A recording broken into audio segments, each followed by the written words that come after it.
Hello दोस्तों, जय हिंद। मैं कमलेश कुमार आप सभी का बहुत बहुत स्वागत करता हूं अपने यूट्यूब चैनल KRC, जहां सिलेक्शन एक जिद है। तो दोस्तों, ये जो सेशन शुरू होने जा रहा है ये वस्तुनिष्ठ समान अध्ययन का है, जो आज फिजिक्स, केमिस्ट्री और बायोलॉजी का होगा, जो विभिन्न परीक्षाओं में पूछे गए प्रश्नों का संकलन है। इससे पहले मैंने हिस्ट्री, ज्योग्राफी और पॉलिटी का सेशन करा दिया है, जो आपको प्लेलिस्ट में मिल जाएगा, तो आप जाकर ज़रूर देख लीजिएगा। ये सारे क्वेश्चन जो है अभी BPSC टीचर्स के लिए तो एकदम रामबाण है और आने वाले सभी परीक्षाओं के लिए बहुत ही उपयोगी है। तो चलिए आज हम शुरू करते हैं फिजिक्स का पहला क्वेश्चन। पहला क्वेश्चन है, न्यूटन के पहले नियम को जाना जाता है। ठीक है, न्यूटन के पहले नियम को हम जड़त्व के नियम के नाम से जानते हैं। दूसरा क्वेश्चन है, न्यूटन के किस नियम से बल की परिभाषा मिलती है। VBI क्वेश्चन है, बल की परिभाषा न्यूटन के किस नियम से मिलती है, तो ये प्रथम नियम से मिलता है। ठीक है, अगला क्वेश्चन है, न्यूटन के किस नियम से बल का व्यंजक प्राप्त होता है। बल का व्यंजक जो होता है F बराबर ma। ठीक है, मतलब कि फोर्स, बल बराबर क्या होता है, द्रव्यमान गुने त्वरण। ये किस चीज़ से प्राप्त होता है, ये तो दूसरे गति नियम से, दूसरा नियम से। ठीक है, आगे बढ़ते हैं हम लोग। प्रमुख ऊर्जा रूपांतरण करने वाले जो उपकरण है उसके बारे में देख लेते हैं। तो माइक्रोफोन जो एक उपकरण है, यह किसको किस में चेंज करेगा, तो ये ध्वनि ऊर्जा को विद्युत ऊर्जा में कन्वर्ट करता है। ठीक है, माइक्रोफोन ध्वनि ऊर्जा को विद्युत ऊर्जा में कन्वर्ट करता है। नेक्स्ट है लाउड स्पीकर। तो लाउड स्पीकर जो हम लोग कैसे बजाते हैं, तो पहले विद्युत ऊर्जा से जोड़ते हैं तो उससे ध्वनि निकलती है। तो ठीक है, लाउड स्पीकर विद्युत ऊर्जा को ध्वनि ऊर्जा में। अगला पॉइंट है सोलर सेल। सोलर सेल जो होता है सौर ऊर्जा को, मतलब सूर्य की रोशनी को ग्रहण करता है, तब हमें विद्युत ऊर्जा में कन्वर्ट करता है। ठीक है, सोलर सेल जो है सौर ऊर्जा को विद्युत ऊर्जा में रूपांतरित करता है। अगला पॉइंट है डायनेमो। डायनेमो जो है यांत्रिक ऊर्जा को विद्युत ऊर्जा में कन्वर्ट करता है। डायनेमो जो है यांत्रिक को विद्युत ऊर्जा में। नेक्स्ट पॉइंट है सितार। सितार जो है यांत्रिक ऊर्जा को ध्वनि ऊर्जा में, सितार जो है यांत्रिक ऊर्जा को ध्वनि ऊर्जा में कन्वर्ट करता है। अगला पॉइंट है विद्युत मोटर। विद्युत मोटर जो है विद्युत ऊर्जा को यांत्रिक ऊर्जा में कन्वर्ट करता है। विद्युत मोटर विद्युत ऊर्जा को यांत्रिक ऊर्जा में रूपांतरित करता है। ठीक है, नेक्स्ट अगला पॉइंट है विद्युत सेल। सेल मतलब बैटरी। विद्युत बैटरी जो होता है रासायनिक ऊर्जा को विद्युत ऊर्जा में रूपांतरित करता है। अगला पॉइंट है मोमबत्ती। मोमबत्ती जो है रासायनिक ऊर्जा को प्रकाश ऊर्जा में कन्वर्ट करता है, रासायनिक ऊर्जा को प्रकाश ऊर्जा में। ठीक है, नेक्स्ट आगे बढ़ते हैं। 1 किलोवाट घंटा बराबर, VBI क्वेश्चन हमेशा एग्जाम में आता है। 1 किलोवाट घंटा बराबर क्या होता है, तो 3.6 गुने 10 के पावर 6 जूल होता है। ठीक है, 3.6 गुने 10 के पावर 6 जूल।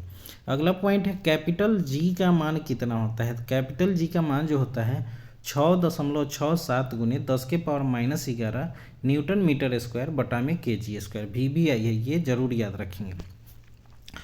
कैपिटल G का मान 6.67 गुने 10 के पावर -11 न्यूटन मीटर स्क्वायर बटा में kg स्क्वायर। ठीक है, अगला पॉइंट है स्मॉल g का मान कितना होता है। तो स्मॉल g का मान जो होता है 9.8 मीटर प्रति सेकेंड स्क्वायर। ठीक है, स्मॉल g का मान या गुरुत्वीय त्वरण का मान जो अगर पूछे तो 9.8 मीटर प्रति सेकेंड स्क्वायर।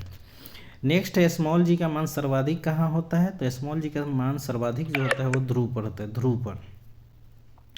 नेक्स्ट है G का मान न्यूनतम कहाँ होता है, तो विषुवत रेखा पर या भूमध्य रेखा भी बोल सकते हैं। ठीक है, स्मॉल g का मान न्यूनतम कहाँ होता है, तो विषुवत रेखा पर। अगला पॉइंट है स्मॉल g का मान शून्य कहाँ पर होता है। तो स्मॉल g का मान जो होता है वो केंद्र पर शून्य होता है, केंद्र पर शून्य होता है। ठीक है, एक और फैक्ट, कैपिटल G का मान जो है हमेशा जो है सेम रहता है, ये कभी नहीं बदल सकता है। ठीक है, यह एक नियतांक है।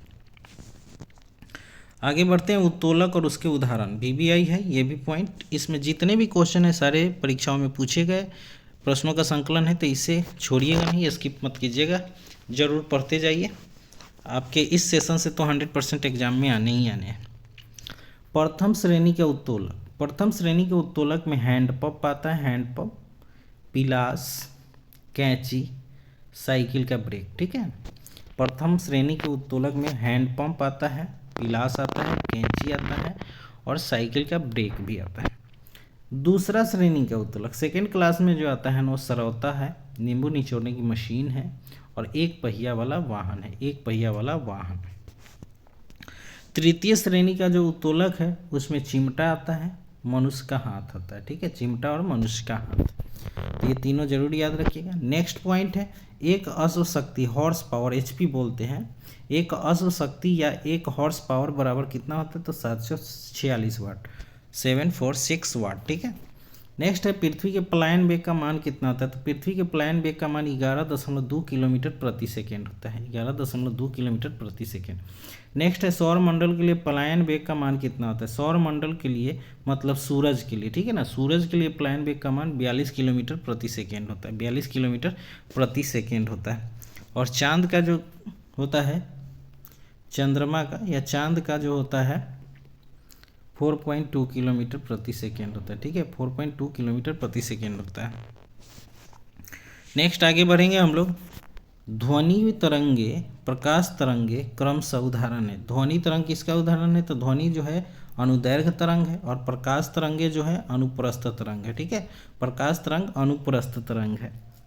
अगला पॉइंट है हवा में ध्वनि का मान या वेग कितना होता है। हवा में ध्वनि का वेग जो होता है 332 मीटर प्रति सेकेंड होता है, 332 मीटर प्रति सेकेंड होता है।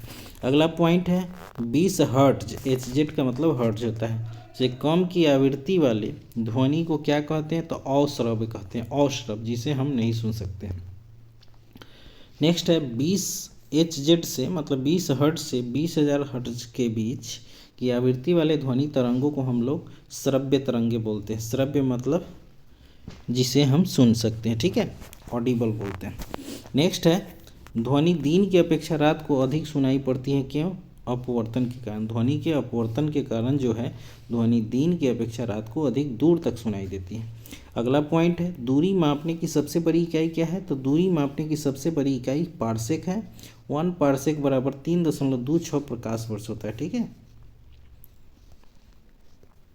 अगला पॉइंट है लोलक की लंबाई बढ़ाने पर उसके आवर्तकाल पर क्या प्रभाव पड़ेगा। VVI क्वेश्चन है, लोलक का लंबाई अगर बढ़ा दे तो उसके आवर्तकाल क्या प्रभाव पड़ेगा, तो बढ़ जाता है। लोलक मतलब ये मान लेते कि एक लोलक है डंडा, अब इसके मूवने का यहाँ से मूव करेगा ये अपनी लेंथ के अनुसार, ठीक है।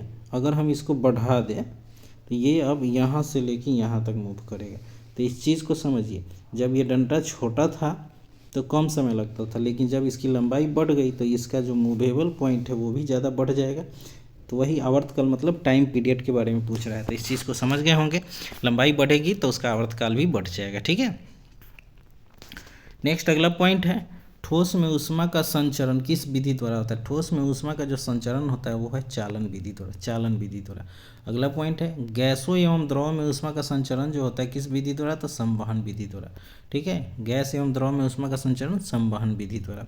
अगला पॉइंट है वायुमंडल गर्म होती है किस विधि द्वारा, तो संवहन विधि द्वारा, ठीक है। वायुमंडल गर्म होती है किस विधि द्वारा, संवहन विधि द्वारा।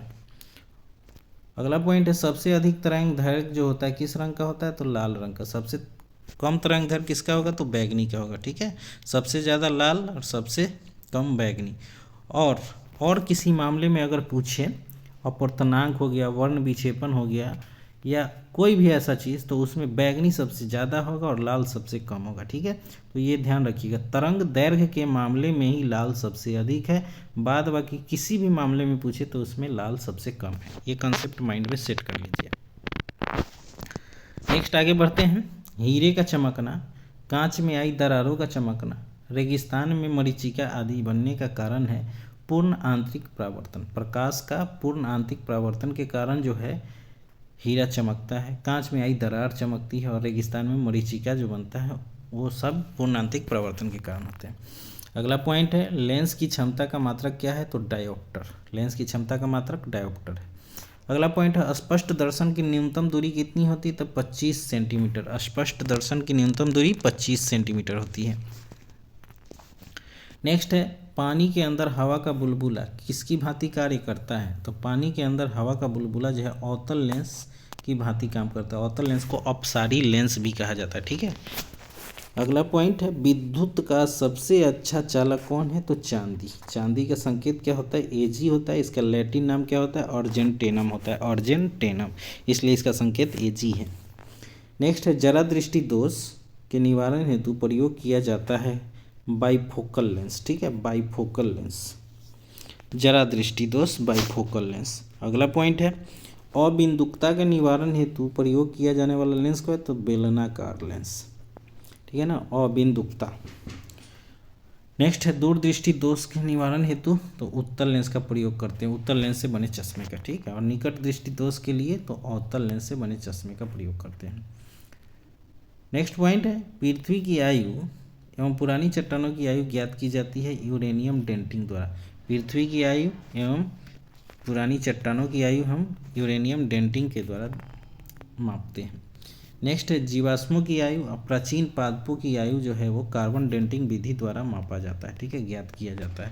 ये दोनों एक साथ क्वेश्चन है, ध्यान से याद रखिएगा। जीवाश्म और प्राचीन पादप तो कार्बन डेंटिंग, और पृथ्वी की आयु एवं पुरानी चट्टानों की आयु ज्ञात करते हैं तो वह है यूरेनियम डेंटिंग से। नेक्स्ट अगला पॉइंट पर आते हैं परमाणु बम का सिद्धांत किसने दिया था। परमाणु बम का सिद्धांत जो है नाभिकीय विखंडन पर आधारित है। परमाणु बम का सिद्धांत किस पर आधारित है, नाभिकीय विखंडन पर आधारित है। अगला पॉइंट है नाभिकीय रिएक्टर में ईंधन के रूप में किसका प्रयोग किया जाता है तो यूरेनियम का, ठीक है। यूरेनियम का संकेत जो होता है यू होता है, यूरेनियम। अगला पॉइंट है नाभिकीय रिएक्टर में होने वाले अभिक्रिया को नियंत्रित करने के लिए किस क्षार का प्रयोग किया जाता है तो बोरॉन एवं कैडमियम का, ठीक है, बोरॉन एवं कैडमियम का। नेक्स्ट पॉइंट है नाभिकीय रिएक्टरों में न्यूट्रॉनों की गति को धीमा करने हेतु मंदक के रूप में किसका प्रयोग किया जाता है तो ग्रेफाइट एवं भारी जल का, ग्रेफाइट एवं भारी जल का। मंदक के रूप में किसका प्रयोग करते हैं तो ग्रेफाइट एवं भारी जल का। अगला पॉइंट है सूर्य एवं तारों में ऊर्जा का स्रोत क्या है तो नाभिकीय संलयन, VVI क्वेश्चन। नेक्स्ट है कैंसर के इलाज में प्रयोग किया जाता है कोबाल्ट 60, कैंसर के इलाज में प्रयोग किया जाता है कोबाल्ट 60। नेक्स्ट आगे बढ़ते हैं हम लोग, कुछ भौतिक राशि है उसके मात्रक भी याद कर लेंगे। लंबाई का मात्रक मीटर होता है, द्रव्यमान का किलोग्राम केजी, समय का मात्रक सेकंड जिसे हम एस से डिनोट करते हैं, ताप का मात्रक केल्विन होता है जिसे हम के से डिनोट करते हैं, विद्युत धारा का ऐसा ही मात्रक एम्पियर होता है जिसे ए से डिनोट करते हैं, ज्योति तीव्रता का ऐसा ही मात्रक कैंडला जिसे हम CD से डिनोट करते हैं, पदार्थ के परिमाप का मात्रक मोल होता है जिसे MOL लिखते हैं, ठीक है। नेक्स्ट है अब खोज एवं वैज्ञानिक उपकरण, खोज एवं वैज्ञानिक उपकरण। परमाणु की खोज जॉन डाल्टन ने किया था, परमाणु की खोज जॉन डाल्टन ने। रेडियो एक्टिविटी की खोज हेनरी बैकुरल ने। रेडियम की खोज किसने किया था तो मैडम क्यूरी ने, रेडियम मैडम क्यूरी ने किया था। सापेक्षता का सिद्धांत किसने दिया था तो आइंस्टीन ने, सापेक्षता का सिद्धांत किसने दिया आइंस्टीन ने। प्रकाश विद्युत प्रभाव की खोज किसने की तो आइंस्टीन ने, ठीक है। नेक्स्ट है क्वांटम सिद्धांत किसने दिया था तो मैक्स प्लांक ने, क्वांटम सिद्धांत किसने दिया मैक्स प्लांक ने। एक्स किरणों की खोज तो रॉन्जन ने किया था, रॉन्टजन ने। विद्युत चुंबकीय प्रेरण सिद्धांत माइकल फैराडे ने, विद्युत चुंबकीय प्रेरण सिद्धांत माइकल फैराडे। रमन प्रभाव तो CV रमन, ठीक है ना, CV रमन ने खोजा था रमन प्रभाव को। अगला पॉइंट है ब्लैक होल सिद्धांत का प्रतिपादन किसने किया था S चंद्रशेखर ने, ब्लैक होल सिद्धांत का प्रतिपादन किसने किया S चंद्रशेखर ने। अगला पॉइंट है जल का वाष्प में बदलना किसका उदाहरण है तो भौतिक परिवर्तन है। भौतिक परिवर्तन वह होता है जिसे हम पुनः दोबारा प्राप्त कर सकते हैं, ठीक है। जल का वाष्प बनना और वाष्प से फिर जल बनता है बारिश के रूप में, ठीक है, ये भौतिक परिवर्तन है। वैसा परिवर्तन जिसे हम बार बार चेंज कर सकते हैं और उस चीज़ में ला सकते हैं, उसे हम भौतिक परिवर्तन का। लोहे में जंग लगना उदाहरण है रासायनिक परिवर्तन का, ठीक है। रासायनिक परिवर्तन में जो एक बार दूसरे रूप में गया फिर वो पहले रूप में नहीं आ सकता है, ठीक है। जैसे लोहा में जंग लग गया तो फिर जंग से हम लोहा नहीं बना सकते, ठीक है। अब समझ गए होंगे। नेक्स्ट आगे बढ़ते हैं हम लोग। प्रकाश के वेग को सर्वप्रथम किसने मापा था तो रोमर ने। जल का अधिकतम घनत्व एवं न्यूनतम आयतन कितना होता है ये हमने 50 बार अभी तक के सेट में बताया होगा। जल का अधिकतम घनत्व भी 4 डिग्री C होता है और न्यूनतम आयतन भी 4 डिग्री C ही होता है। एक नॉटिकल मील कितना मीटर के बराबर होता है तो 1852 मीटर। अगर किलोमीटर में पूछ दे तो 1.852 1.8 लिख सकते हैं, ठीक है, ठीक है ना। तो एक नॉटिकल मील बराबर आता है 1852 मीटर के या 1.8 किलोमीटर के। अगला पॉइंट है साबुन के बुलबुले के रंगीन दिखाई पड़ने का कारण क्या है तो प्रकाश का व्यतिकरण, प्रकाश का व्यतिकरण। नेक्स्ट है पदार्थ का लघुत्तम अंश जो है वो क्वार्क है, पदार्थ का लघुत्तम अंश क्वार्क। एक प्रकाश वर्ष बराबर होता है 9.46 गुने 10 के पावर 15 मीटर, ठीक है, ये 9.46 गुने 10 के पावर 15 मीटर। अगला पॉइंट है एवोगाड्रो संख्या का मान कितना होता है तो एवोगाड्रो संख्या का मान होता है 6.023 गुने 10 टू द पावर 23, ठीक है। नेक्स्ट है एक कूलाम आवेश बराबर होता है, एक कूलाम आवेश बराबर होता है 6.25 × 10⁻18 इलेक्ट्रॉन। एक कूलाम आवेश बराबर होता है 6.25 × 10⁻18 इलेक्ट्रॉन। नेक्स्ट पॉइंट है द्रव का ताप बढ़ाने पर पृष्ठ तनाव पर क्या प्रभाव पड़ता है, तो कम होता है। द्रव का ताप बढ़ा देते हैं तो पृष्ठ तनाव जो है कम हो जाता है, ठीक है। ताप बढ़ाएंगे तो पृष्ठ तनाव कम हो जाएगा। अगला पॉइंट है एक आदर्श तरल की श्यानता कैसी होती है। एक आदर्श तरल की जो श्यानता होती है वो 0 होती है, ठीक है। एक आदर्श तरल की श्यानता 0 होती है। नेक्स्ट पॉइंट है ताप बढ़ाने पर द्रव की श्यानता पर क्या प्रभाव पड़ेगा। ताप बढ़ाएंगे तो द्रव की श्यानता जो है वो घट जाएगी, द्रव की श्यानता घट जाएगी। लेकिन द्रव का ताप बढ़ाएंगे तो पृष्ठ तनाव भी कम हो जाएगा, ठीक है।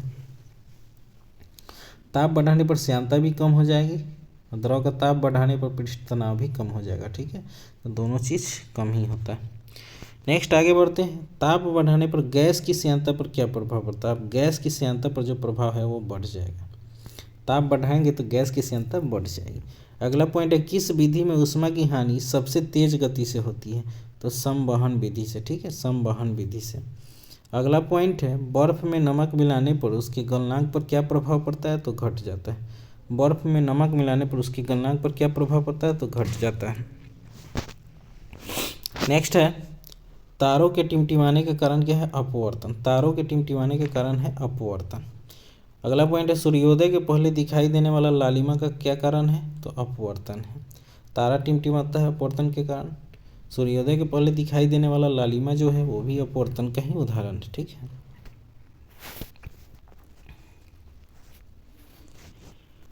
आगे बढ़ते हैं हम लोग। परमाणु के 3 मौलिक कण हैं। परमाणु के 3 मौलिक कण हैं, एक इलेक्ट्रॉन, प्रोटॉन और न्यूट्रॉन, ये तीनों हैं। परमाणु के नाभिक में होते हैं प्रोटॉन तथा न्यूट्रॉन, प्रोटॉन एवं न्यूट्रॉन। नेक्स्ट पॉइंट है वायुमंडल में सबसे अधिक मात्रा में पाया जाता है कौन सा गैस, तो नाइट्रोजन। वायुमंडल में सबसे ज़्यादा कौन सा गैस पाया जाता है, तो नाइट्रोजन 78%, 78%, ठीक है। वायुमंडल में सबसे अधिक मात्रा में पाया जाने वाला अक्रिय गैस कौन होता है, तो वो होता है आर्गन। आर्गन का संकेत Ar होता है, परमाणु संख्या 18 होती है। नेक्स्ट है वायुमंडल में नहीं पाया जाने वाला अक्रिय गैस कौन है, तो वो है रेडॉन, इसका संकेत Rn होता है। रेडॉन जो है वायुमंडल में नहीं पाया जाता है, Rn लिखते हैं इसको हम। नेक्स्ट है सर्वाधिक यौगिक बनाने वाला अक्रिय गैस कौन है, तो वो है जेनॉन। सर्वाधिक यौगिक बनाने वाला अक्रिय गैस तो जेनॉन है। सर्वाधिक यौगिक बनाने वाला तत्व कौन है, तो कार्बन। सर्वाधिक यौगिक कौन बनाएगा, तो कार्बन बनाता है। विद्युत का सबसे अच्छा सुचालक कौन माना जाता है, तो चांदी है, ठीक है। अगला पॉइंट है कृत्रिम वर्षा हेतु प्रयोग में लाया जाता है सिल्वर आयोडाइड का। कृत्रिम वर्षा करने के लिए हम लोग सिल्वर आयोडाइड का प्रयोग करते हैं।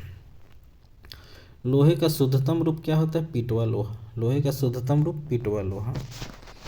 नेक्स्ट है प्राकृतिक रबर बहुलक है। प्राकृतिक रबर किसका बहुलक है, तो आइसोप्रीन का, आइसोप्रीन का। नेक्स्ट लेड संचायक बैटरी में प्रयोग किया जाता है। लेड संचायक बैटरी में किसका प्रयोग किया जाता है, तो सल्फ्यूरिक अम्ल का, सल्फ्यूरिक अम्ल का, H2SO4 जिसको बोलते हैं। कोल गैस किसका मिश्रण होता है, तो कोल गैस जो मिश्रण है H2+CH4 मतलब हाइड्रोजन प्लस मीथेन का। प्रोड्यूसर गैस मिश्रण होता है CO मतलब कार्बन मोनोऑक्साइड एवं नाइट्रोजन का। कार्बन मोनोऑक्साइड प्लस नाइट्रोजन मिलेगा तो प्रोड्यूसर गैस बनेगा। और जल गैस मिश्रण होता है कार्बन मोनोऑक्साइड प्लस हाइड्रोजन का, ठीक है। नेक्स्ट आगे बढ़ते हैं हम लोग। सबसे उत्तम कोटि का कोयला जो है एंथ्रासाइट कोयला को माना जाता है, एंथ्रासाइट कोयला। LPG का प्रमुख घटक क्या है, तो ब्यूटेन। LPG का प्रमुख घटक लिक्विड पेट्रोलियम गैस होता है, LPG का फुल फॉर्म, ठीक है। दूध से दही बनना उदाहरण है किसका, किण्वन का। दूध से दही बनना उदाहरण है किण्वन का। धातुओं के ऑक्साइड की प्रकृति कैसी होती है, तो क्षारीय होती है। धातुओं के ऑक्साइड की प्रकृति कैसी होती है, तो क्षारीय होती है। नेक्स्ट है हास्य गैस के रूप में किसका प्रयोग किया जाता है, तो नाइट्रस ऑक्साइड का, N2O, nitrous oxide, N2O, N2O, ठीक है।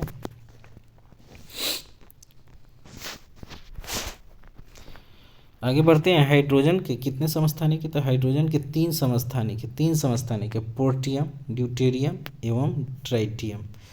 हाइड्रोजन के कितने समस्थानिक है, 3, प्रोटियम, ड्यूटेरियम और ट्राइटियम।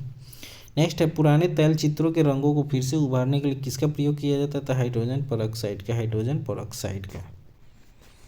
नेक्स्ट है मानव हड्डियों में सर्वाधिक मात्रा में पाया जाता है calcium phosphate, calcium phosphate, calcium phosphate. अगला पॉइंट है बेवकूफ़ों का सोना या झूठा सोना के नाम से किसे जानते थे? आयरन पाइराइट्स को, आयरन पाइराइट्स को। नेक्स्ट क्विक सिल्वर के नाम से किसे जानते थे? पारा को, पारा का संकेत Hg होता है, ठीक है, Hg। अगला पॉइंट है मोबाइल फ़ोन के बैटरियों में मुख्यतः किसका प्रयोग किया जाता है? तो लिथियम का। मोबाइल फ़ोन के बैटरी में मुख्यतः किसका प्रयोग किया जाता है? तो लिथियम का। लिथियम का संकेत जो होता है Li होता है, Li। नेक्स्ट है अस्थाई चुंबक बनाने के लिए किसका प्रयोग करते थे? इस्पात का, अस्थाई इस्पात का। और अस्थाई चुंबक बनाने के लिए नर्म लोहे का प्रयोग किया जाता है, अस्थाई तो नर्म लोहा। अब आगे बढ़ते हैं आधुनिक आवर्त सारणी, देखते हैं क्या कैसे चेंज होता है। आधुनिक आवर्त सारणी में जब हम वर्ग में ऊपर से नीचे आते हैं तो परमाणु का आकार जो है वो बढ़ जाता है, परमाणु का आकार बढ़ जाता है। लेकिन आवर्त में बाएं से दाएं जाते हैं तो परमाणु का आकार घटता है। विद्युत धनात्मकता जो है वर्ग में ऊपर से नीचे जाने पर बढ़ता है और आवर्त में बाएं से दाएं जाने पर घटता है, ठीक। आयनन ऊर्जा के मामले में वर्ग में ऊपर से नीचे आने पर आयनन ऊर्जा जो है वो घट जाएगी और आवर्त में क्या होगा? बढ़ जाएगा। विद्युत ऋणात्मकता जो है वर्ग में ऊपर से नीचे आने पर घटता है और आवर्त में बाएं से दाएं जाने पर बढ़ जाता है, ठीक है। तो ध्यान से आप लोग दो ऊपर का याद कर लीजिए तो दो नीचे का खुद ब खुद याद हो जाएगा। नेक्स्ट है कुछ प्राकृतिक स्रोत और उसमें कौन से अम्ल पाए जाते हैं। जैसे नींबू में कौन सा अम्ल पाया जाता है? तो साइट्रिक अम्ल या सिट्रिक बोलते हैं, ठीक है। संतरा में कौन सा अम्ल? तो सिट्रिक अम्ल। इमली में कौन सा अम्ल? तो टाइट्रिक अम्ल।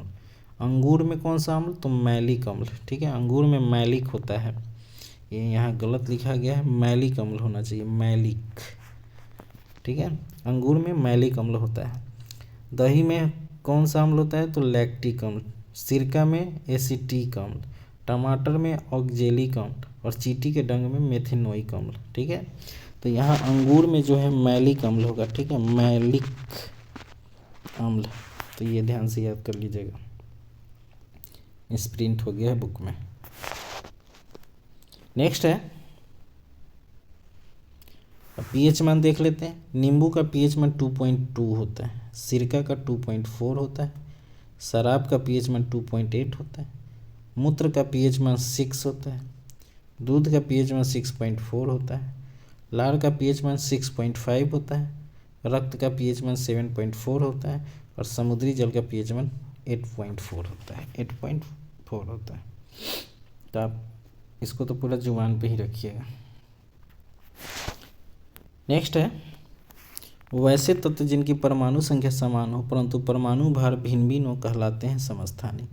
परमाणु संख्या समान, ठीक है, ध्यान में रखेंगे, परमाणु संख्या समान लेकिन परमाणु भार भिन्न भिन्न हो उसे हम समस्थानिक बोलते हैं। अगला पॉइंट है ऐसे परमाणु जिनके परमाणु क्रमांक भिन्न भिन्न होते हैं। ऐसे परमाणु जिनके परमाणु क्रमांक भिन्न भिन्न हो परंतु परमाणु द्रव्यमान एक समान हो कहलाते हैं समभारिक, समभारिक। नेक्स्ट है anthracene, naphthalene, Kapoor, ammonium chloride, benzoic अम्ल को शुद्ध किया जाता है ऊर्ध्वपातन विधि द्वारा, ऊर्ध्वपातन विधि द्वारा। नेक्स्ट पॉइंट है विभिन्न उत्प्रेरक एवं उनके प्रयोग। लौह चूर्ण उत्प्रेरक का उपयोग अमोनिया गैस बनाने की हैबर विधि में प्रयोग किया जाता है, ठीक है। क्वेश्चन आपसे पूछेगा कि अमोनिया गैस बनाने की हैबर विधि में किस उत्प्रेरक का प्रयोग किया जाता है? तो लौह चूर्ण का, ठीक है। अगला पॉइंट है सल्फ्यूरिक अम्ल बनाने की संपर्क विधि में किस उत्प्रेरक का प्रयोग किया जाता है? तो प्लेटिनम चूर्ण का। वनस्पति तेलों से कृत्रिम घी बनाने के लिए किसका प्रयोग करते हैं? तो निकेल का, ठीक है, निकेल का। एल्कोहल से ईथर बनाने के लिए किसका प्रयोग किया जाता है? तो गर्म एल्यूमिना का। और क्लोरीन गैस बनाने की डिकन विधि में किसका प्रयोग किया जाता है? क्यूप्रिक क्लोराइड का, क्यूप्रिक क्लोराइड का। ये तो मस्त क्वेश्चन है एकदम, 100% इससे एक क्वेश्चन आएगा, तो आप लोग ध्यान से याद रखिएगा। आगे बढ़ते हैं। मार्स गैस के रूप में किसे जाना जाता है? तो मीथेन को, मार्स गैस मीथेन। यूरिया में नाइट्रोजन की मात्रा जो होती कितनी पाई जाती है? तो 46%, 46%। अब आगे कुछ यौगिक हैं, उनके सामान्य सूत्र हैं। एल्केन का सामान्य सूत्र CnH2n+2 होता है। एल्कीन का जो सूत्र होता है CnH2n होता है। और एल्काइन का सूत्र CnH2n-2 होता है। एल्कोहल का सूत्र होता है CnH2n+2O, ठीक है, 2O। ईथर का सूत्र होता है CnH2n+2O, ठीक है। तो ये सारी चीज़ जो है आप लोग अच्छे से याद कीजिएगा। नेक्स्ट है कुछ मिश्र धातु और उसके संगठन किससे मिलकर बने हुए हैं। जैसे पीतल जो है कॉपर एवं जिंक से मिलकर बना हुआ है, Cu+Zn, कॉपर और जिंक से। डच मेटल जो बना हुआ है कॉपर और जिंक से। डच मेटल और पीतल जो है दोनों कॉपर और जिंक से। उसके बाद कांसा जो बना हुआ है कॉपर एवं टीन से, ठीक है ना। कॉपर मतलब तांबा और टीन से बना हुआ है, टीन का संकेत Sn होता है। बेल मेटल जो है वो भी कॉपर और टीन से मिलकर बना हुआ है, कॉपर और टीन से। गन मेटल जो बना हुआ है कॉपर, टीन और जस्ता, तांबा, जस्ता और टीन से। जर्मन सिल्वर भी है तांबा, जस्ता और निकल से, तांबा, जस्ता और निकल से। सोल्डर जो बना हुआ है वो सीसा एवं टीन से, सीसा एवं टीन से। सोल्डर किसका बना है, सीसा एवं टीन, Pb+Sn, Pb+Sn। आगे है विभिन्न पदार्थ के रासायनिक नाम, उनके सूत्र को देखिए। जैसे साधारण नमक को हम सोडियम क्लोराइड NaCl बोलते हैं। बेकिंग सोडा को सोडियम बाइकार्बोनेट बोलते हैं, NaHCO3। धोवन सोडा को सोडियम कार्बोनेट बोलते हैं, Na2CO3 10H2O, ठीक है। धोवन सोडा को Na2CO3। कास्टिक सोडा को सोडियम हाइड्रोक्साइड बोलते हैं, NaOH। चिली साल्ट पीटर को सोडियम नाइट्रेट बोलते हैं, NaNO3, ठीक है ना। नाइटर को हम पोटेशियम नाइट्रेट बोलते हैं, नाइटर को पोटेशियम नाइट्रेट KNO3 बोलते हैं, KNO3। व्यंजक चूर्ण का जो नाम है ब्लीचिंग पाउडर है, ये CaOClCl होता है, CaOClCl होता है। जिप्सम को हम लोग कैल्शियम सल्फेट बोलते हैं, जिप्सम को कैल्शियम सल्फेट बोलते हैं, CaSO4 2H2O। Plaster of Paris का नाम है कैल्शियम सल्फेट या हेमीहाइड्रेट, 2CaSO4H2O। संगमरमर को कैल्शियम कार्बोनेट बोला जाता है, कैल्शियम कार्बोनेट, CaCO3। अगला है नौसादर को अमोनियम क्लोराइड बोलते हैं, NH4Cl। अगला है हरा कशिश को फेरस सल्फेट बोलते हैं, FeSO4 7H2O। लूनर कास्टिक को सिल्वर नाइट्रेट बोलते हैं, AgNO3, silver nitrate, lunar caustic. Next है विभिन्न तत्व संकेत हैं, उनके अयस्क। कॉपर का संकेत Cu होता है, क्यूपराइट, मैलेकाइट, इसका जो है अयस्क का नाम है।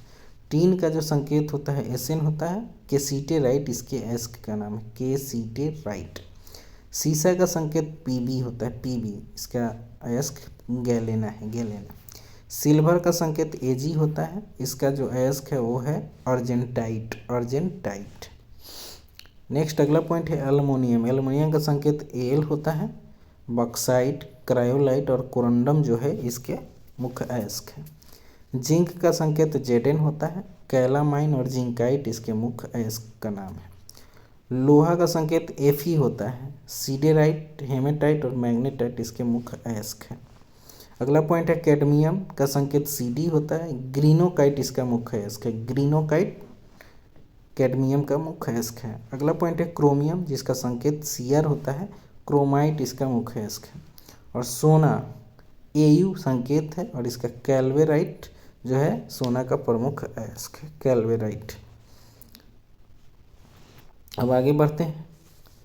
त्रिक नियम का प्रतिपादन किसने किया था, तो डोबरेनर ने दिया था। त्रिक नियम का डोबरेनर ने। अष्टक नियम का प्रतिपादन किसने दिया था, तो न्यूलैंड ने अष्टक नियम दिया था। नेक्स्ट है, अब बायो का टर्म आ गया, विटामिन और उसके आविष्कारक का नाम। विटामिन का आविष्कार फंक ने किया था। विटामिन ए का आविष्कार मैकुलन ने, विटामिन बी का आविष्कार मैकुलन ने, विटामिन सी का आविष्कार होलकट ने और विटामिन डी का आविष्कार हॉपकिंस ने किया था। ठीक है। नेक्स्ट है विभिन्न कारकों से उत्पन्न रोग। वायरस से पहले देख लेते हैं कौन कौन से रोग होते हैं। ठीक है, वायरस से मतलब वायरस मतलब विषाणु से। विषाणु से रेबीज होता है, एड्स होता है, चेचक होता है, जुकाम होता है, खासरा, पोलियो, गलसूआ, इन्फ्लुएंजा और मरासमस। ठीक है ना, मरासमस जो होता है वो भी विषाणु से ही होता है। तो आप लोग इसको एक बार, दो बार, तीन बार अच्छे से पढ़िएगा, याद होगा। बैक्टीरिया को हम लोग जीवाणु बोलते हैं। तो जीवाणु से प्लेग होता है, क्षय रोग होता है, कुष्ठ रोग होता है, हैजा होता है, टाइफाइड होता है, टेटनस जो होता है ये भी बैक्टीरिया से ही होता है, निमोनिया भी होता है, तपेदिक भी होता है और डिप्थीरिया भी। तो ये सारे रोग जो है वो बैक्टीरिया से होने वाले मतलब जीवाणु से। अगला है प्रोटोजोआ। प्रोटोजोआ का हिंदी में हम लोग बोलते हैं परजीवी। तो परजीवी से होने वाले रोग है डायरिया, मलेरिया, पायरिया, फलेरिया। या सब में आ रहा है, तो इस तरीके से भी याद कर सकते हैं। डायरिया, मलेरिया, फलेरिया, ठीक है ना, और पायरिया। निद्रा रोग, फफूंद, पेचिस, कालाजार और दम्मा, ये सारे चीज़ जो है वो परजीवी से होने वाले। नेक्स्ट है सबसे बड़ी कोशिका कौन सी होती है। तो सबसे बड़ी कोशिका तंत्रिका तंत्र की कोशिका होती है। सबसे छोटी कोशिका तो माइकोप्लाज्म गैलेक्सेप्टिकमा होता है। ठीक है।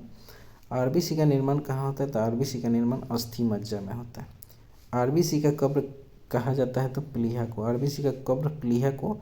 स्प्लीन कहीं कहीं SPLEEN, स्प्लीन भी लिखा रहेगा, इसका इंग्लिश होता है स्प्लीन।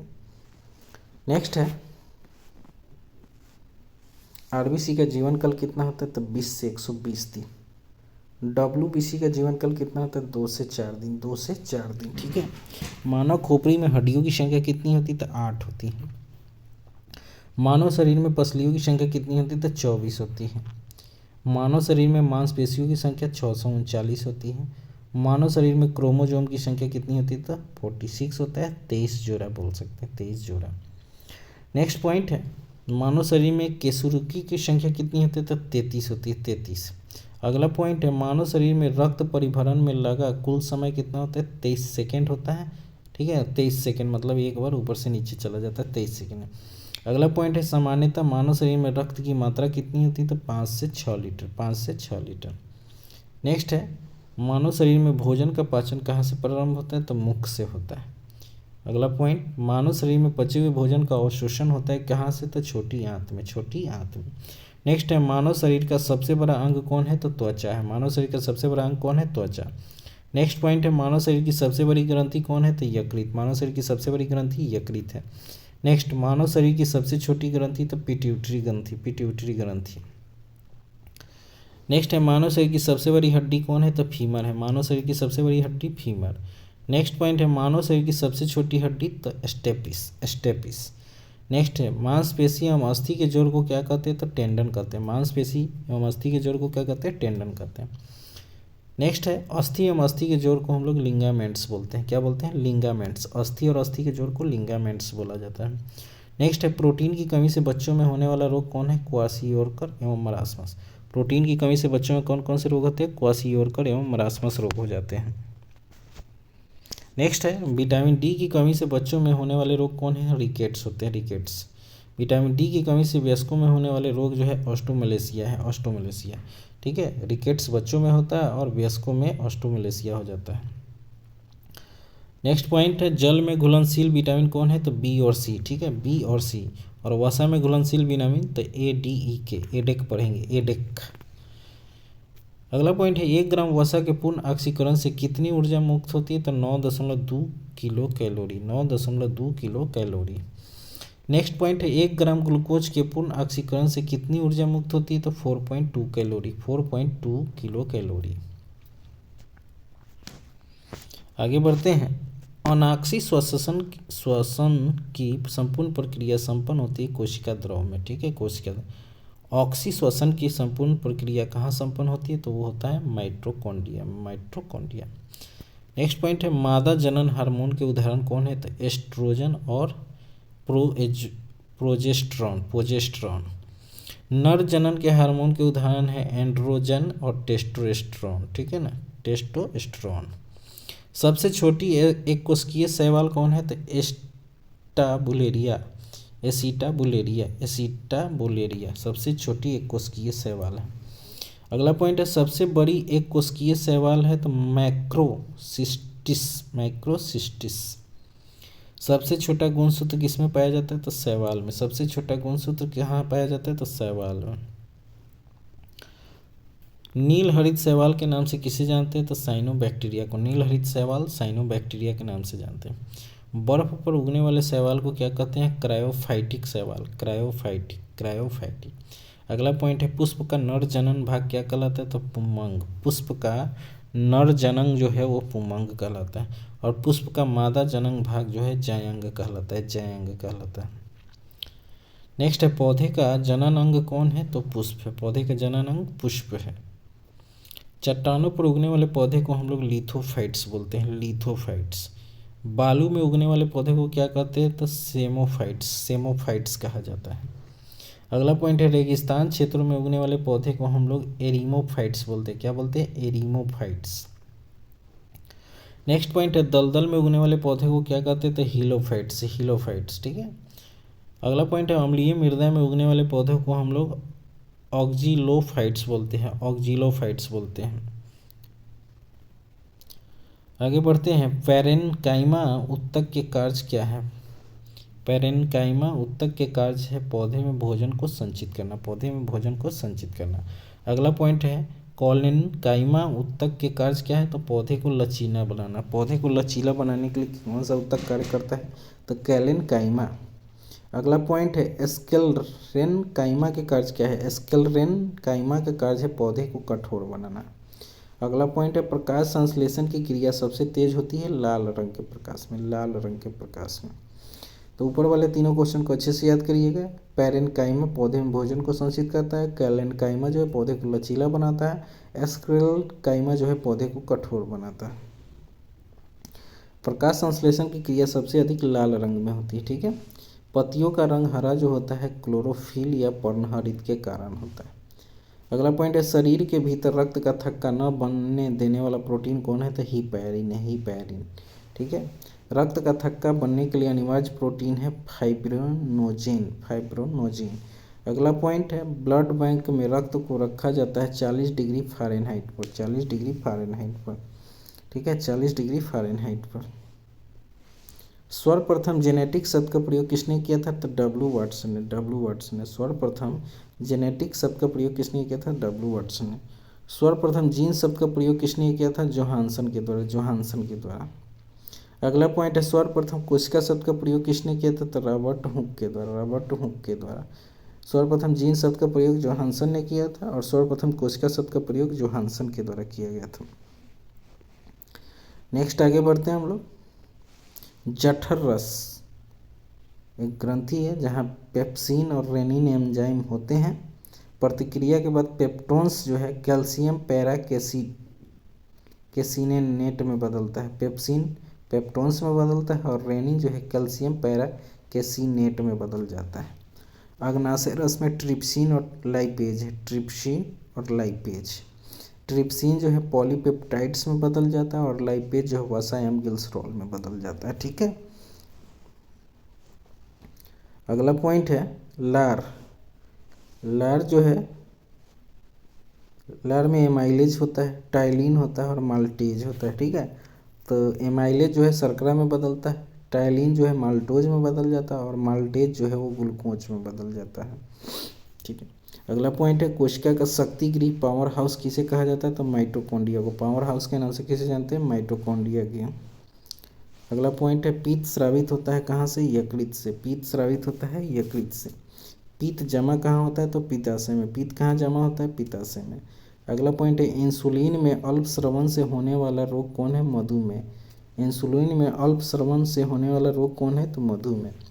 अगला पॉइंट है इंसुलिन के अति स्रवण से होने वाला रोग कौन है? तो हाइपोग्लाइसीमिया।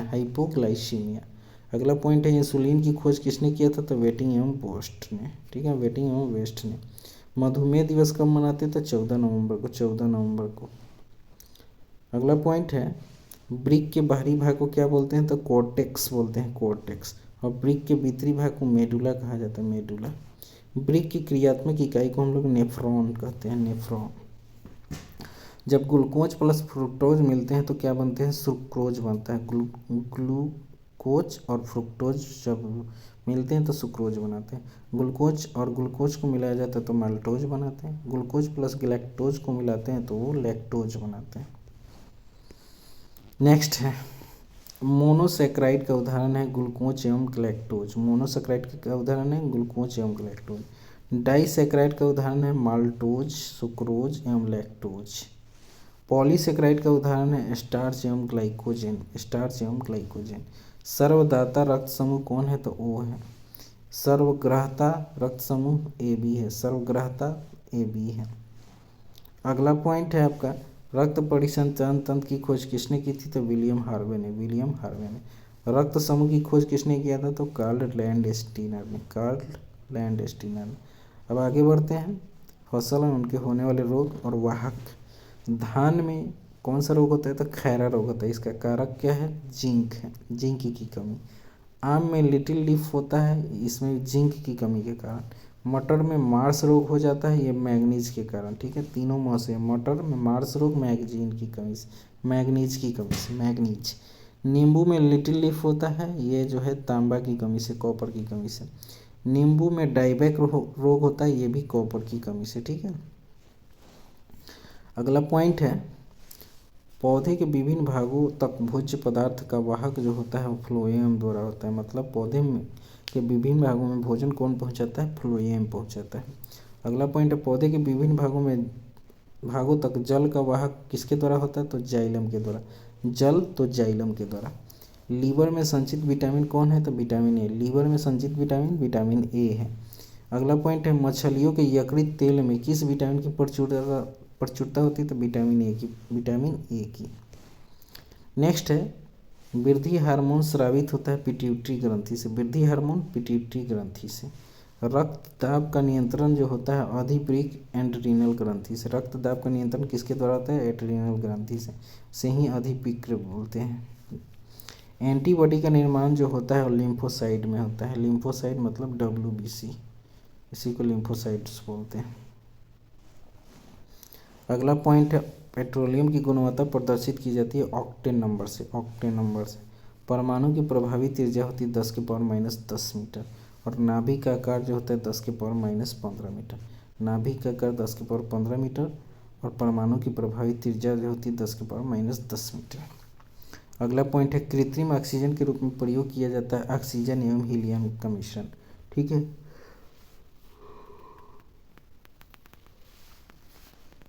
नेक्स्ट पॉइंट है भारत में प्रथम बार हृदय का सफल प्रत्यारोपण करने वाले व्यक्ति कौन थे? तो doctor P Venugopal, doctor P Venugopal. अगला पॉइंट है पुरुषों की नसबंदी क्या कहलाती है? तो बेसेक्टोमी, बेसेक्टोमी। ठीक है, पुरुषों की नसबंदी बेसेक्टोमी कहलाती है और महिलाओं की नसबंदी जो है ट्यूबेक्टोमी कहलाती है, ट्यूबेक्टोमी। आहार नाल में स्टार्च के पाचन का अंतिम उत्पाद क्या होता है? तो माल्टोज होता है। आहार नाल में स्टार्च के पाचन का अंतिम उत्पाद क्या होता है? माल्टोज।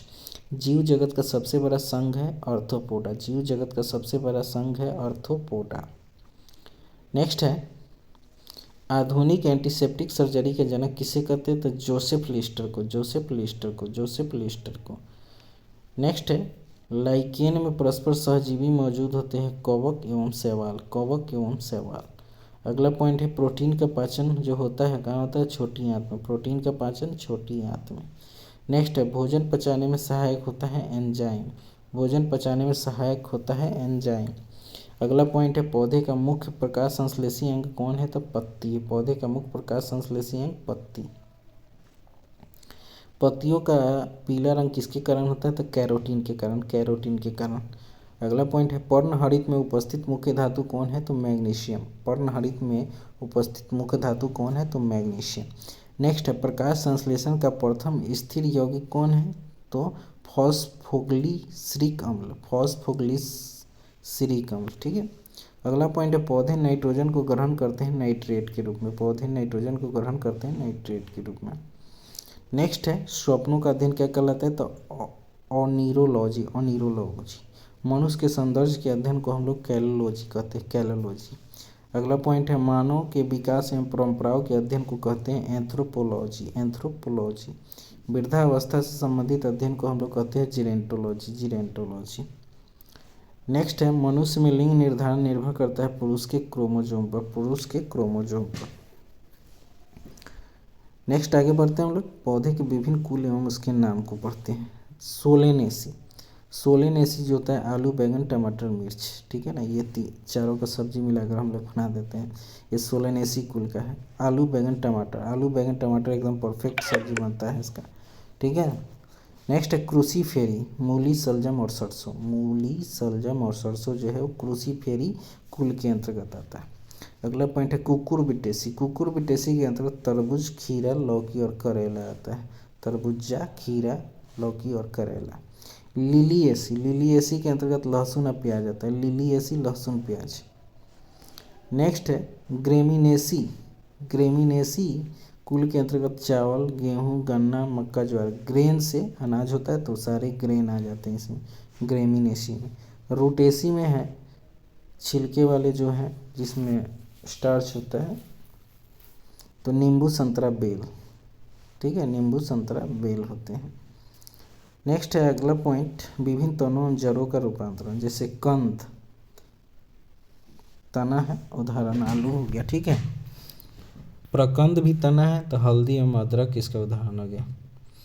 पूछेगा आलू का कौन सा भाग खाते हैं तो कंद खाते हैं, हल्दी और अदरक का कौन सा भाग खाते हैं तो प्रकंद खाते हैं, प्याज का कौन सा भाग खाते हैं तो शल्कंद खाते हैं, गाजर का कौन सा भाग तो शंकु आकार खाते हैं, मूली का तो तरकु रूपी चीज खाते हैं, और चुकंदर का कुंभी रूप खाते हैं, कुंभी रूप खाते हैं। नेक्स्ट है अगला पॉइंट पौधे में वृद्धि को नियंत्रित करने वाला हार्मोन कौन था तो ऑक्सिन्स, ऑक्सिन्स।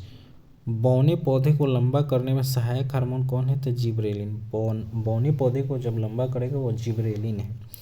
पौधे में कोशिका विभाजन और विकास में मदद करने वाला हार्मोन जो है वो साइटोकाइनिन है, साइटोकाइनिन। अगला पॉइंट है पौधे के वृद्धि रोधक हार्मोन के रूप में किसे जाना जाता है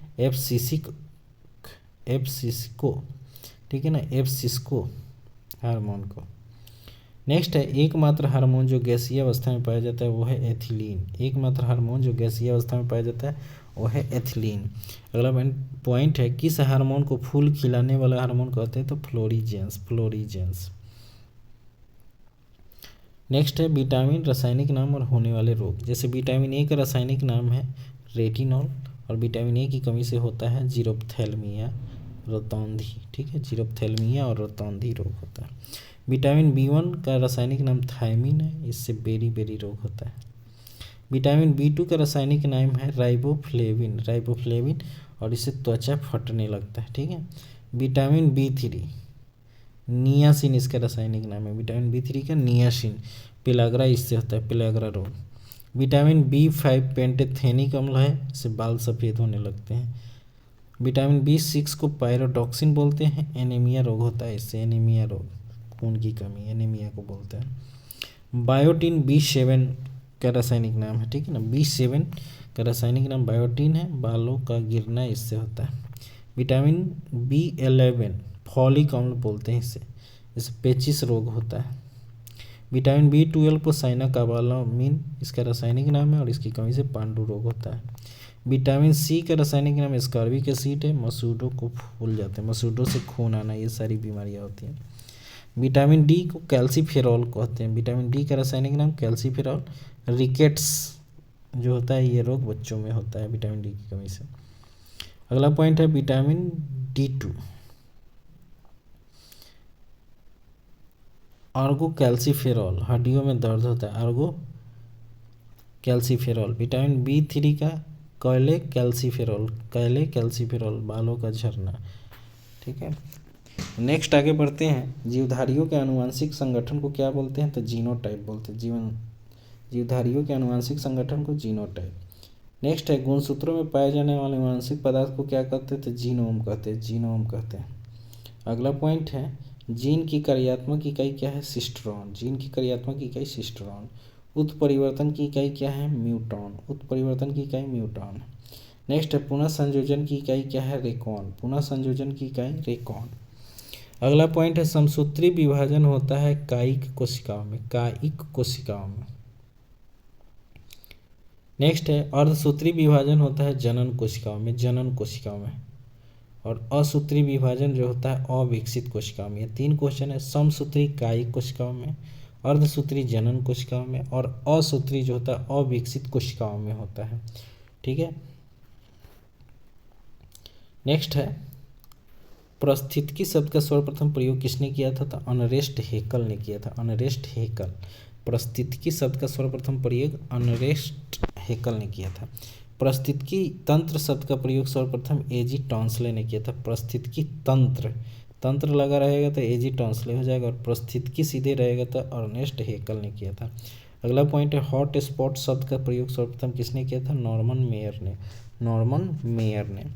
अगला पॉइंट है जैव विविधता शब्द का सर्वप्रथम प्रयोग किसने किया था, वाल्टर जी रोजेन ने, वाल्टर जी रोजेन ने। अगला पॉइंट है ग्रीन हाउस गैस की संकल्पना किसने की थी, तो जोसेफ फोरियर ने, जोसेफ फोरियर। परिस्थितिकी पिरामिड की संकल्पना किसने की थी, तो चार्ल्स एल्टन ने, चार्ल्स एल्टन ने। अगला पॉइंट है भारतीय परिस्थितिकी के जनक किसे माने जाते हैं, डॉक्टर रामदेव मिश्र को, रामदेव मिश्र को। बर्ड मैन ऑफ इंडिया के नाम से किसे जाना जाता है, तो सलीम अली को, सलीम अली को। टाइगर मैन ऑफ इंडिया के नाम से जानते हैं कैलाश संखला को, कैलाश संखला को। ठीक है ना, tiger man of India Kailash Sankhla, bird man of India Salim Ali. Water man of India के नाम से राजेंद्र सिंह को जानते हैं, राजेंद्र सिंह को, water man of India. Tree man of India के नाम से विष्णु लांबा, प्रणब मुखर्जी द्वारा संबोधित। विष्णु लांबा को tree man of the India के नाम से जानते हैं, प्रणब मुखर्जी ने उन्हें संबोधित किया था। नेक्स्ट है भारतीय वन्य जीव संरक्षण अधिनियम कब पारित हुआ, 1972 में। भारतीय वन्य जीव संरक्षण अधिनियम 1972। पहली बार पर्यावरण दिवस कब मनाया गया था, 5 जून 1973 को, 5 जून 1973 को। भारतीय वन संरक्षण अधिनियम कब पारित हुआ, 1980 में। पर्यावरण संरक्षण अधिनियम को कब पारित किया गया था, 1986 में। पर्यावरण संरक्षण अधिनियम 1986 में। भारतीय वन संरक्षण अधिनियम 1980 में। नई वन नीति को कब लागू किया गया था, 1988 में। नई वन नीति 1988 में लागू हुआ। जैव विविधता संरक्षण अधिनियम कब पारित हुआ था, सन 2002 में।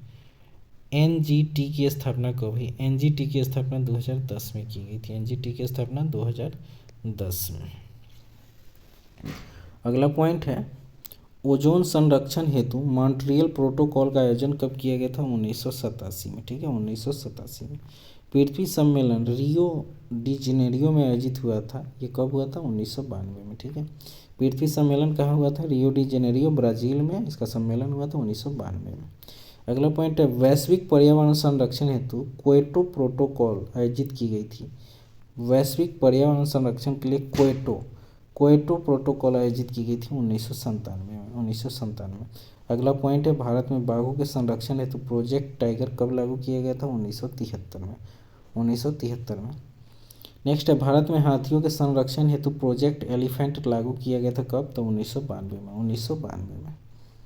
नेक्स्ट है विश्व आर्द्र भूमि दिवस 2 फरवरी को मनाते हैं। विश्व वन दिवस 21 मार्च को मनाते हैं। विश्व जल दिवस 22 मार्च को मनाते हैं। पृथ्वी दिवस जो है 22 अप्रैल को मनाते हैं। जैव विविधता दिवस 22 मई को मनाते हैं। पर्यावरण दिवस जो है 5 जून को मनाते हैं। और ओजोन परत संरक्षण दिवस 16 सितंबर को मनाते हैं।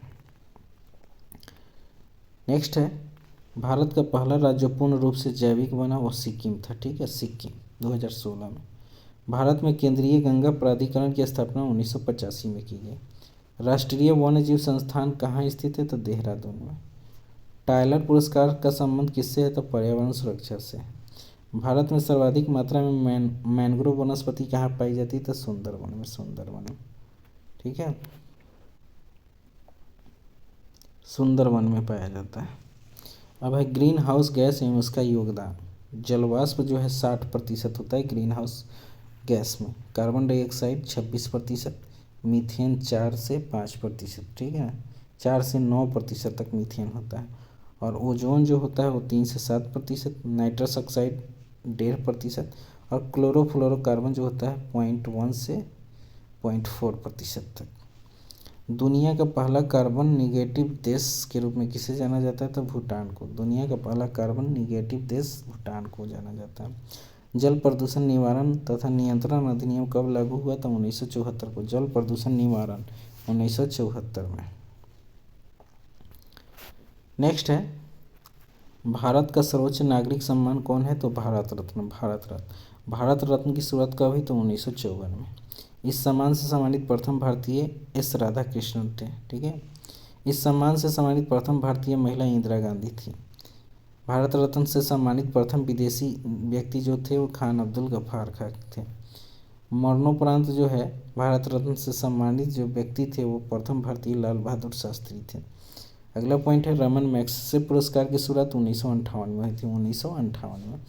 इस पुरस्कार को प्राप्त करने वाले पहले भारतीय जो थे वो विनोबा भावे थे। विनोबा भावे। रमन मैग्सेसे पुरस्कार को प्राप्त करने वाली पहली भारतीय महिला जो थी वो किरण बेदी थी। किरण बेदी। नेक्स्ट है, रमन मैग्सेसे पुरस्कार से जयप्रकाश नारायण को 1965 ईस्वी में सम्मानित किया गया था। अगला पॉइंट है, ज्ञानपीठ पुरस्कार। ज्ञानपीठ पुरस्कार की शुरुआत 1965 में हुई थी। इस पुरस्कार से सम्मानित प्रथम व्यक्ति जो थे जी शंकर कुरूप थे। जी शंकर कुरूप। और ज्ञानपीठ पुरस्कार प्राप्त करने वाली प्रथम महिला आशापूर्णा देवी थी। आशापूर्णा देवी। नेक्स्ट पॉइंट है, हिंदी भाषा हेतु पहला ज्ञानपीठ पुरस्कार 1968 ईस्वी में सुमित्रा नंदन पंत को दिया गया था। सुमित्रा नंदन पंत को। नेक्स्ट है, उर्दू भाषा के लिए पहला ज्ञानपीठ पुरस्कार 1969 में फिराक गोरखपुरी को दिया गया था। नेक्स्ट है, संस्कृत भाषा में पहला ज्ञानपीठ पुरस्कार जो है 2006 इसमें सत्यव्रत शास्त्री को दिया गया था। सत्यव्रत शास्त्री को। नेक्स्ट है, अंग्रेजी भाषा है तो ज्ञानपीठ पुरस्कार 2018 में अमिताभ घोष को दिया गया था। अमिताभ घोष को। नेक्स्ट है, भारत में पहली बार रेडियो का प्रसारण कब हुआ था? 1927 में। ऑल इंडिया रेडियो की स्थापना 1936 ईस्वी में की गई थी। ऑल इंडिया रेडियो 1936 में। भारत में मनी ऑर्डर सेवा की प्रारंभ जो हुई थी 1880 में। मनी ऑर्डर 1880 में। भारत में एसटीडी सेवा की शुरुआत 1960 ईस्वी में हुई थी। भारत में पिन कोड सेवा की शुरुआत की गई थी 1972 में। पिन कोड कब लगा? 1972 में। भारत में स्पीड पोस्ट सेवा की शुरुआत 1986 में। स्पीड पोस्ट 1986 में। पिन कोड 1972 में। भारत में टेलीविज़न सेवा की शुरुआत 1959 में। टेलीविज़न 1959 में। ठीक है। अगला पॉइंट है आपका, भारत में डायरेक्ट टू होम सेवा की शुरुआत 2004 में की गई थी। डायरेक्ट डीटीएच जो होता है direct to home. Mobile number portability MNP सेवा की शुरुआत 2011 से हुई थी। Mobile number portability MNP. Mobile number जो होता है पोर्ट कराते हैं हम लोग ना, उसी को पोर्टेबिलिटी बोलते हैं। इसकी शुरुआत हुई थी 2011 में। तो दोस्तों ये सेशन आप लोगों को कैसा लगा ज़रूर बताइएगा, और मेरे यूट्यूब चैनल KRC जहाँ सिलेक्शन एग्जिट है को ज़रूर सब्सक्राइब कीजिए, लाइक कीजिए, और जितना हो सके उतना शेयर कीजिए अपने दोस्तों को, क्योंकि ये जो मेहनत है आप लोगों के लिए किया जा रहा है, और मैं काफ़ी अच्छे कंटेंट आप लोगों को दूंगा। इतना विश्वास आप कीजिए एक बार, और देखिए आप लोग जो चाहिएगा वो सारा चीज़ मिलेगा। ये करेंट अफेयर्स का नोट्स तैयार किया जा रहा है, जिसमें आपको बिहार करेंट अफेयर्स में मिलेंगे, इंटरनेशनल नेशनल सारे करेंट अफेयर्स का डाटा जो है आपको जल्दी ही प्रोवाइड कराई जाएगी। तो दोस्तों चैनल को देखना ना भूलें, सब्सक्राइब कीजिए, लाइक कीजिए, और बेल आइकन को ज़रूर दबाइए आप लोग, कि सारे नोटिफिकेशन आप लोगों को जल्दी से जल्दी मिलती रहे। तो धन्यवाद दोस्तों, तब तक के लिए गुड नाइट।